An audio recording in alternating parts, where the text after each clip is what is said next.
What is up, everyone? And I'm here again, and this with the final video of the year.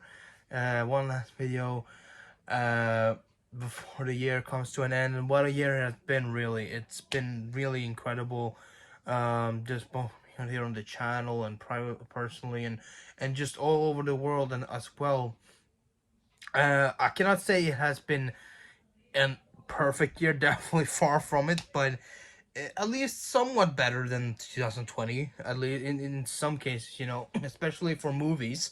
um with the theaters have been open more, and how many we've got a lot of great movies this year, like, yeah, pretty much, like, most of the movies at least were from decent to really really good. So it wasn't any, like, really major, well, maybe some, but not in, like, overly bad movies. At least those that I've seen this year in theaters have been all been having their some good moments, right? um most, like, some of them were had some decent moments, at least that can make you feel happy or give you a laugh or something.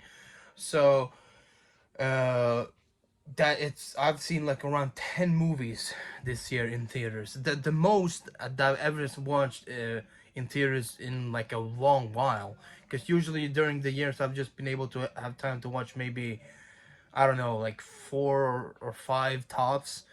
But this time I got to do it more often because I needed to. Because there's some really good ones I really wanted to see, and that's why I wanted to make this video. But before I start, I just say, hope you guys had a great holidays. Hope holiday celebration and all that. Hope you guys celebrate New Year's Eve and as well. Really good. Happy New Year to all. Um, and hopefully this year has been decent for you, and hopefully next year will be even better for everyone. Really, I wish the best for next year. But what I want to do in this video, I'm gonna, as you seen by the title as well, is that I want to do a top 10 of all the movies that I've seen, the 10 movies I've seen this year in theaters. Not overall, but just in theaters. Because I've seen, of course, I've seen more outside of theaters as well on Disney Plus and all that stuff. But I'll mention some of those by the end, like honorable mentions or so. But I just want to make a top list now of the 10 ones I saw, and and tell a little bit about them, overall. So that's what I want to do. Um, so let's just start, and I'm gonna make like mini reviews of them inside there. So, starting it off, it's this one is on the bottom. I just want to say, all these movies, I love them. I enjoy them all, no matter where they are placed. I enjoy them, and that even wanted to go and watch them. That shows that, yeah, I love them. I enjoy them. That they even, otherwise I wouldn't have even considered making a list if most of them were really just bad or anything. So yeah, this is my opinion. So if you have a different opinion about these movies or where they should be, that's fine. Leave a comment down below where you and your list of these movies that I'm gonna mention, and rank them where you would put them in the list. But at number 10 first, we have Venom Let There Be Carnage. This movie, I enjoyed it. I really did. And I had a good laugh also watching this. I loved the kind of the banter and the kind of relation between Venom and Eddie a lot more in this one even than the first one. I enjoyed this one much more. Though I did like mostly like the first one as well, but this one really did bring it up and make it even better, and it was definitely a better movie. I loved Woody Harrelson as Cletus Cassidy as Carnage, and Carnage was really, really good. A good villain, though I felt like they did him maybe a little bit too short, but I can understand that it's compact in the universe. Sony, they have limits, so they have to do it. I just wish they maybe didn't come off, but hopefully Carnage can come back eventually in some other way. We can see him in another movie sometime down the line in some other way, maybe even in the MCU. Who knows? Because I'll get to that later, but hopefully we can see more of Carnage in the future. But overall a good movie, a good movie. It wasn't bad like that, and of course there's some problems with it. Of course, no movie is perfect. I had some with some of the parts and how they were set up, and how some parts maybe dragged a little bit. But overall, I enjoyed it, and I had a lot of fun watching it. And that post-credit scene as well. Just a spoiler alert, by the way, if you haven't seen, but most people have by now. With the post-credit scene that show Eddie and Venom come into the MCU, gets transported into the MCU, and they see Peter Parker, they see Spider-Man on the TV screen and all that, and how that something goes into the Spider-Man No Way Home that sits up in the post-credit scene there, but I'll get to that later. But really good. Venom, Let There Be Carnage deserves to be in the top 10 at least, but these other movies above it just were a little bit more impactful. Then at number 9, funny enough, is Fast and Furious 9. I'm not trying to be funny or anything with that, but it's just a weird coincidence. But um, Fast and Furious 9, Fast 9, good. A good movie. I know some people think that Fast and Furious movies have been dragged out too much, and maybe, but I still enjoyed it for what it is. I really enjoyed John Cena's character in this as well. Um, Being Dom's brother, younger brother, and all that, and how he fit into the story. And overall, I enjoyed it. It was fun. It was a fun, action popcorn movie that you just can have some fun with. Of course, some of the things in it are a little bit over the top, like when they going up to space and all that by the end. But hey, it's just a fun movie in itself. It was good. It was good for what it was, and uh, it had some really fun moments. So I definitely enjoyed it. So that definitely deserves to be in a at least. So not my favorite of all the fast movies, but definitely was a decent one, and I didn't hate it. So yeah. At number 8, we have Black Widow. This one maybe it's weird I put it here for MCU, but only reason I put it so low is because it's not one of those more major MCU movies. It's more the run kind of middle type MCU movie, filling up some connected parts a little bit. But that doesn't mean I didn't enjoy it. I definitely did. I love the relation, but I've said that before in some past videos. I love the relation between Yelena and Natasha and their sisterly bond and all that stuff. And also Natasha and her like so parents, with Alexei and Melina and all that, how everybody work off of each other and all that. And I really enjoyed that aspect. That was my favorite part of that movie. But for what it is in the grand scheme of MCU, it's a smaller type movie, so it doesn't really bring me in like shock me in a way or bring me in like that, like some of the other movies in this list have in that sense, and some of the other Marvel movies as well, and overall movies too.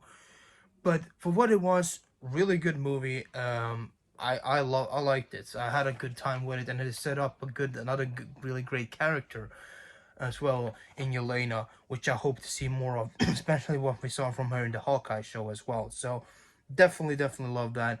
Um, and I hope we see more of Yelena soon, and hopefully, maybe eventually, Natasha can make a comeback in some small appearance or something. We'll see. And at 7, this is maybe for some, maybe bad, but maybe not. This is the only DC movie in this list. It's the only one I saw in the theaters. As I've said before, I'm more of a Marvel fan than DC, but I do love DC. I've seen some other DC stuff like Titans and other things on Netflix and all that, but I have not really been enjoying the movies. I did like Shazam in the past. I like that one. Okay, I did some. You can say maybe somewhat. Um, what was it? Which one was it now? The first Aquaman movie I accepted a little bit before what it was. Now I just I'm not gonna go into that now, but and some others too. Some of them I have enjoyed a little bit, but overall it just hasn't been my thing. It hasn't been really up to our maybe controversial opinion. I did not like Justice League, neither versions, neither the Whedon or the Snyder version.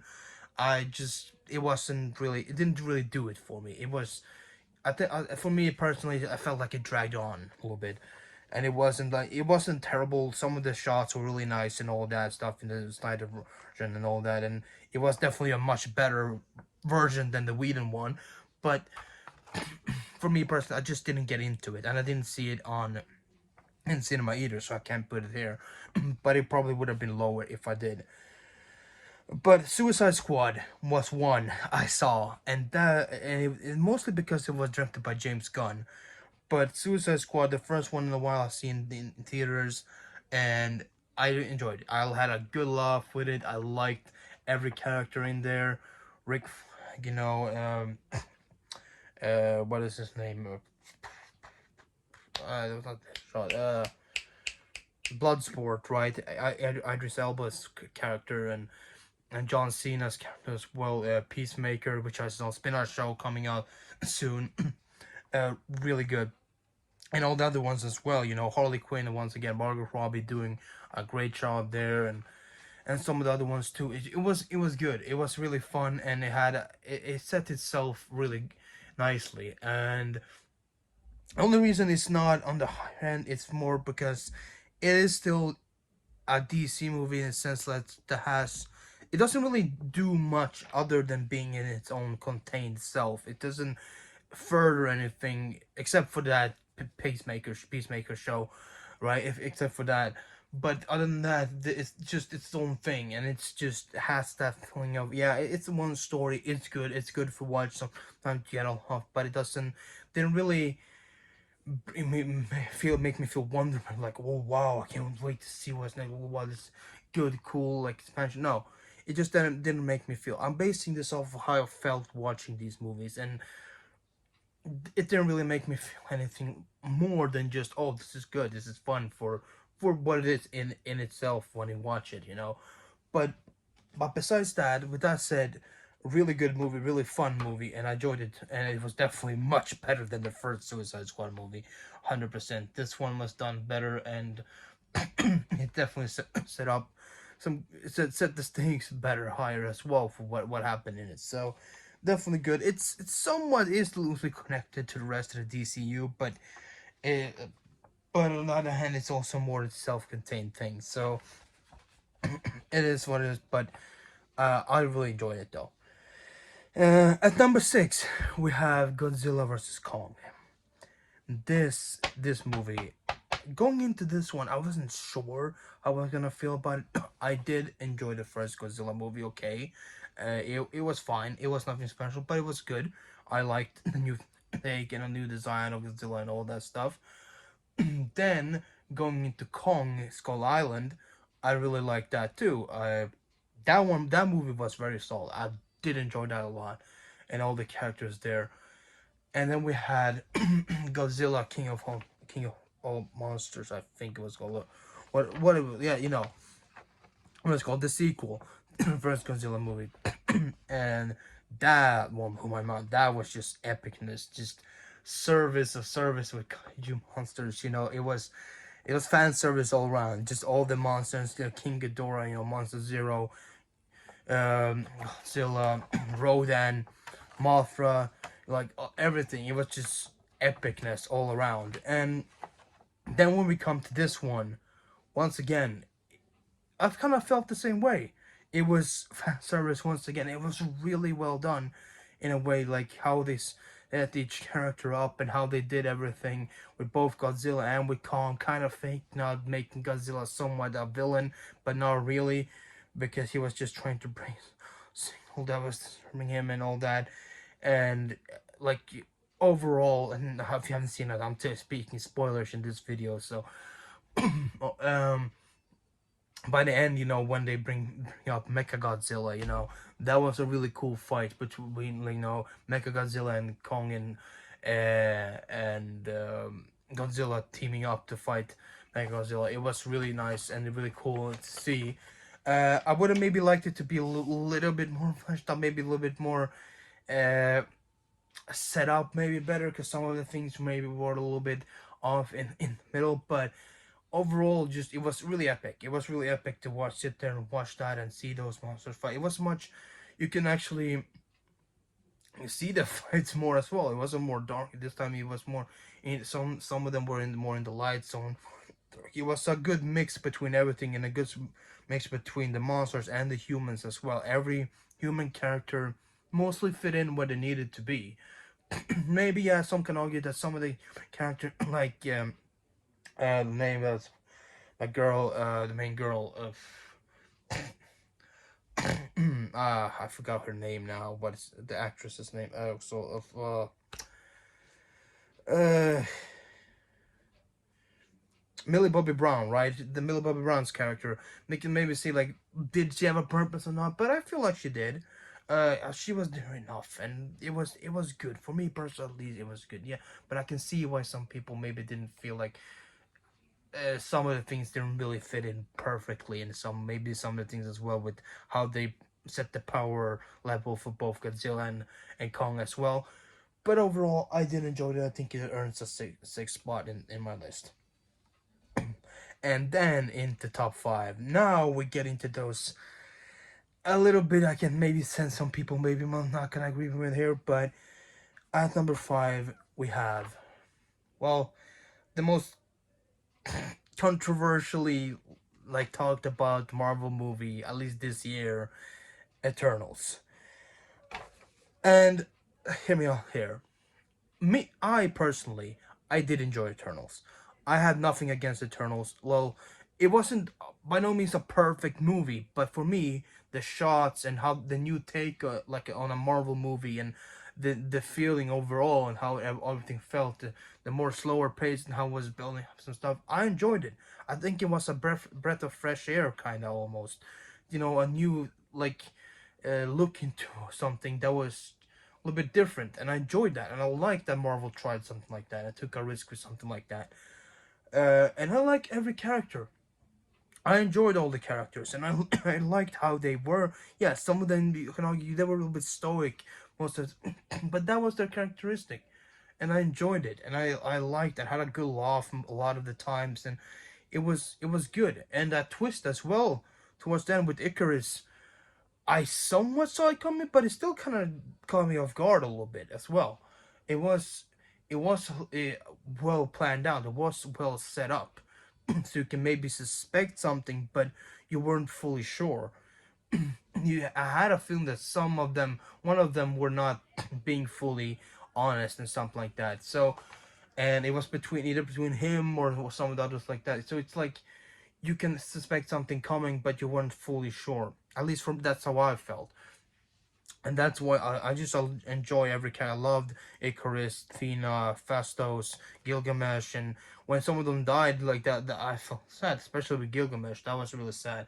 And then and then you have Drug and Makari and all of them. They're just really good. Sprite, even Dane Whitman, Black Knight, eventually setting him up in the end. He's gonna be with Blade. In that, you see him in that post credits, and you hear Blade's voice. So that was really good, and I can't wait to see where they appear next. There's some rumors they could be appearing in some of the coming movies in the future. That's coming in soon enough, here and there. So, I did enjoy it. I did enjoy it. Yeah, I can understand on the hand why, on the other hand, why some maybe wouldn't. Those people who feel more about this being kind of like a different type of Marvel movie that they didn't expect. They wanted more of that action, that typical kind of Marvel formula more that they gotten used to.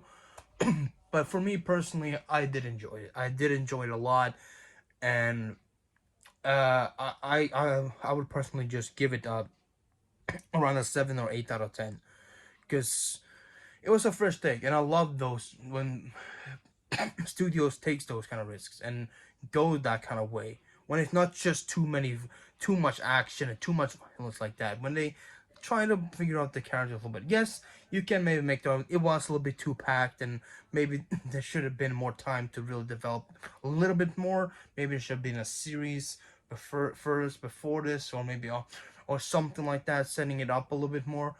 But overall for what it is and for Marvel movie it is like in the MCU, I think it fits and I think it's really good. So that's my opinion on it. If you have a feeling another way, that's okay. You know, and not everyone can have the same opinion. But I just want to see. I just want some people. I just don't like that some people are overly hating on it. You know, I want some people to have an open mind about it and see some of the good stuff that is in it. But yeah, but that's pretty much it.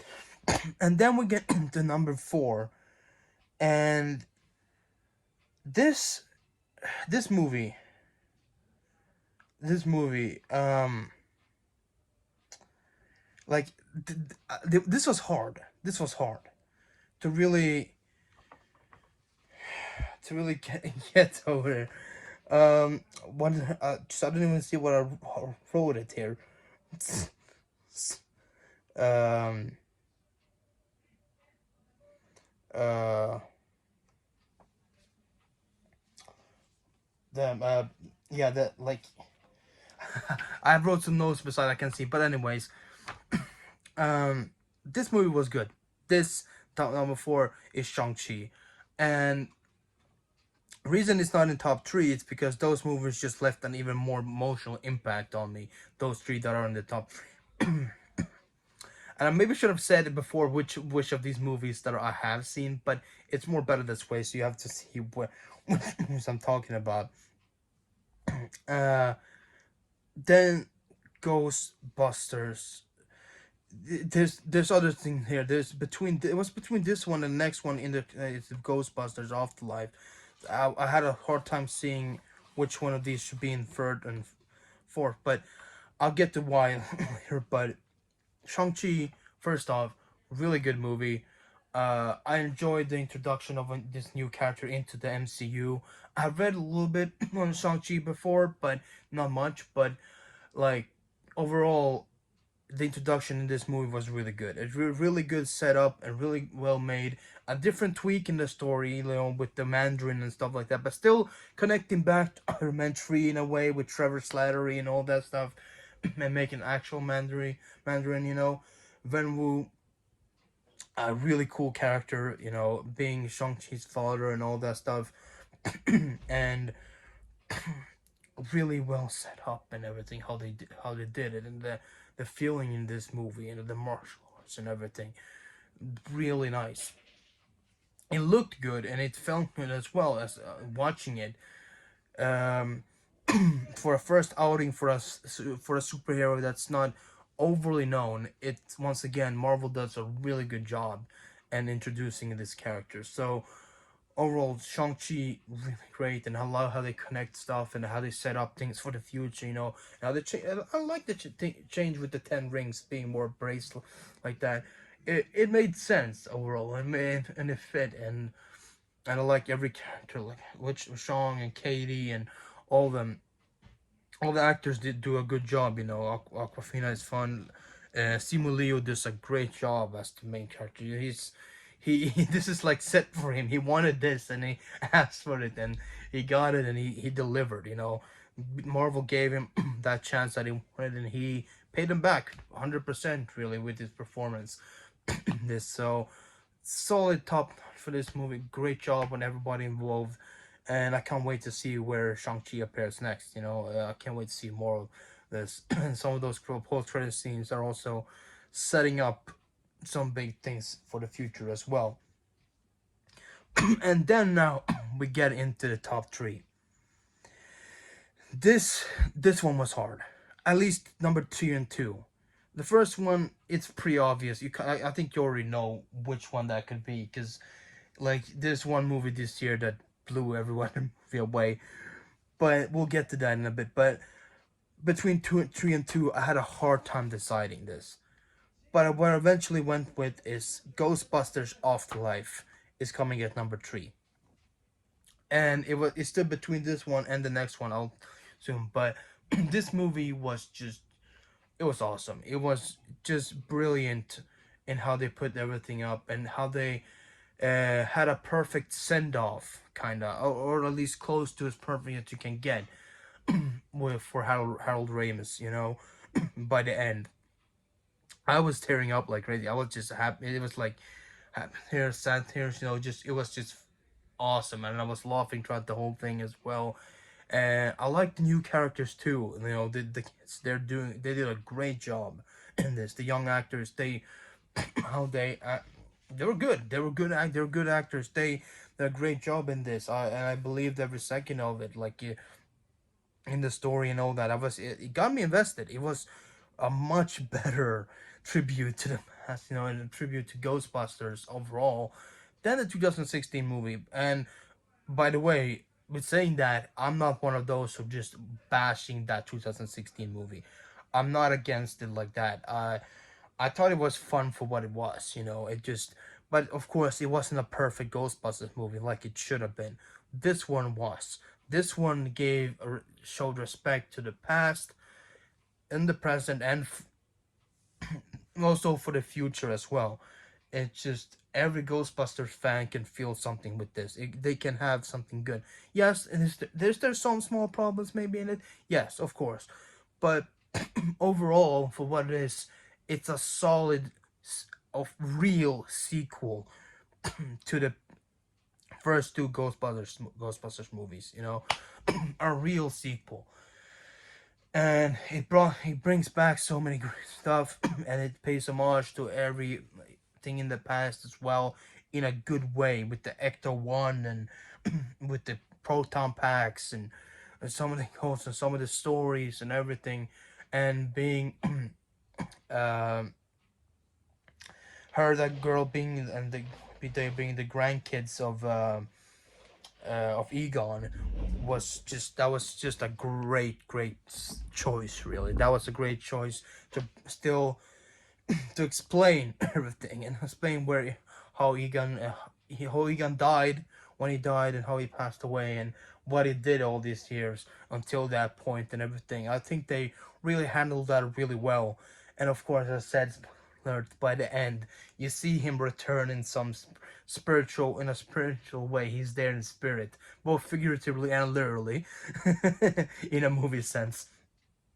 Uh, he appears as a ghost, kind of, and he's there with them and helps them out. That other Ghostbusters are all back. Bill Murray's back. Ernie Hudson and uh, oh no, I forgot his name. I'm sorry.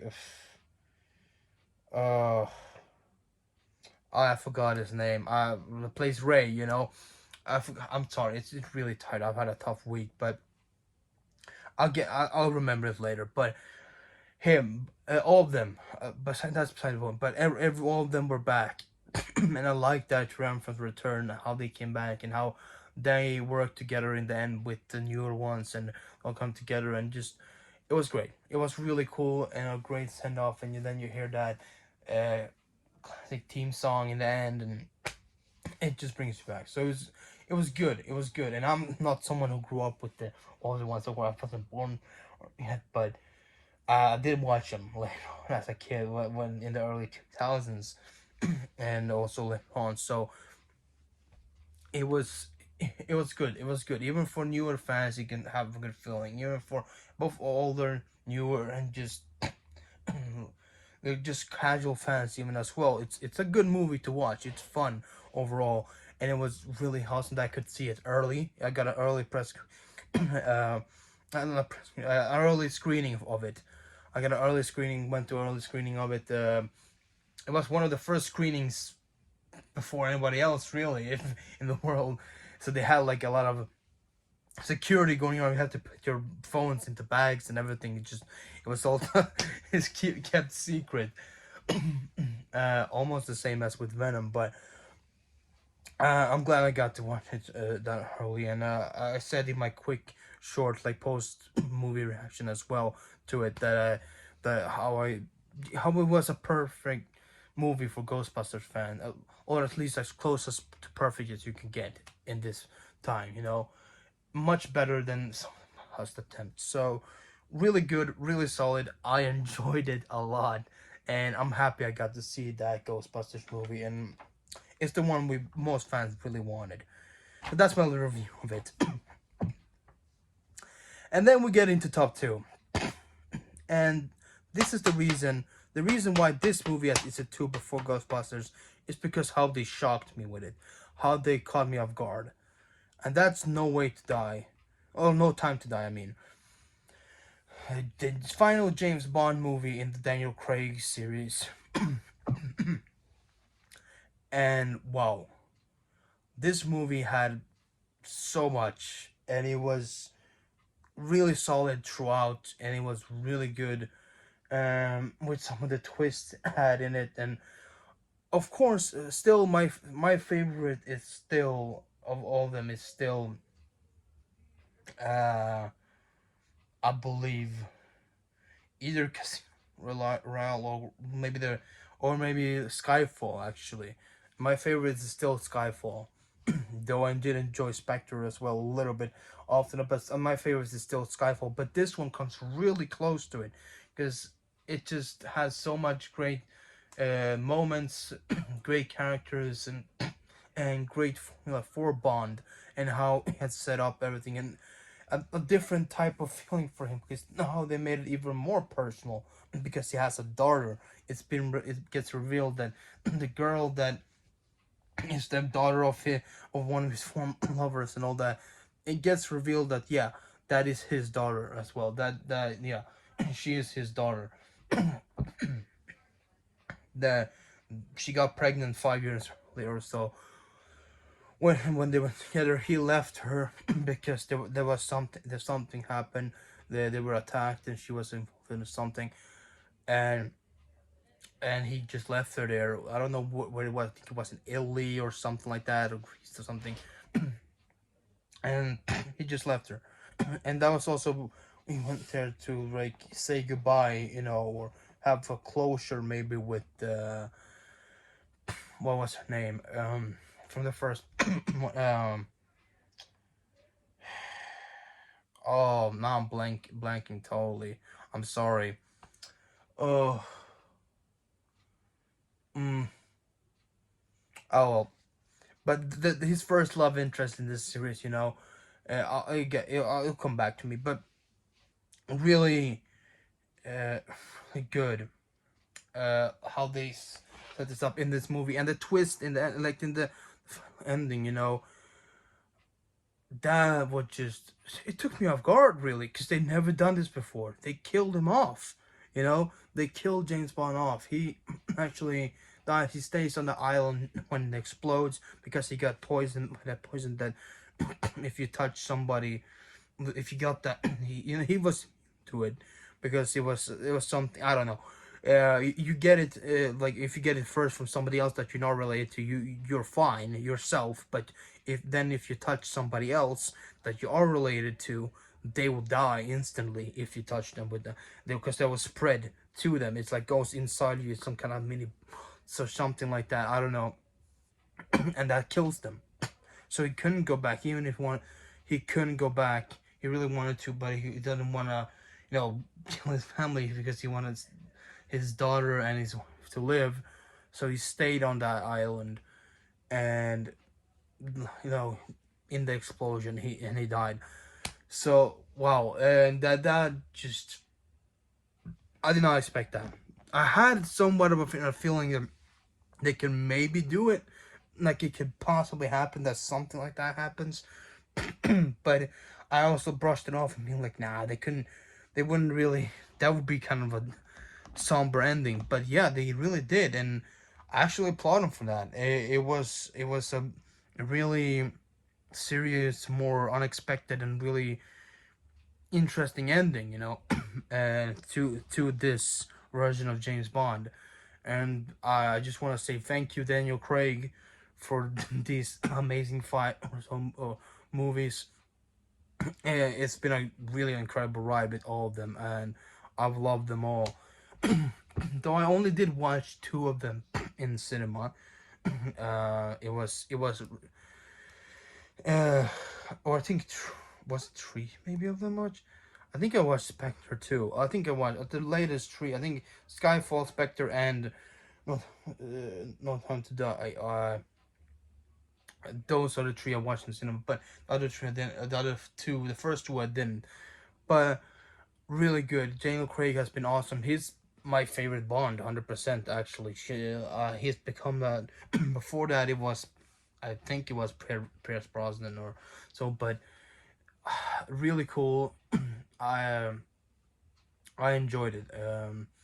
He put his own stamp into James Bond 100%, and this series of movies will always have a history in movie. It's uh, that they do something as ballsy as that in the end that never been done in any other James Bond. That the main character, he dies, and it was ballsy, and I think it was the right decision in the end, anyways, because it leaves a bittersweet feeling, but it's also like it sets it up like, yeah, this was a big stake thing, and he did the right thing, and his arc is completed in a way. And so definitely props to them for that. I enjoyed it, and I teared up as well in the cinema. For I don't tear up much in movies, but it's some certain thing that they do catch me off guard in those kind of things. That just brings it all. Like, just that makes me tear up. Um, but yeah. So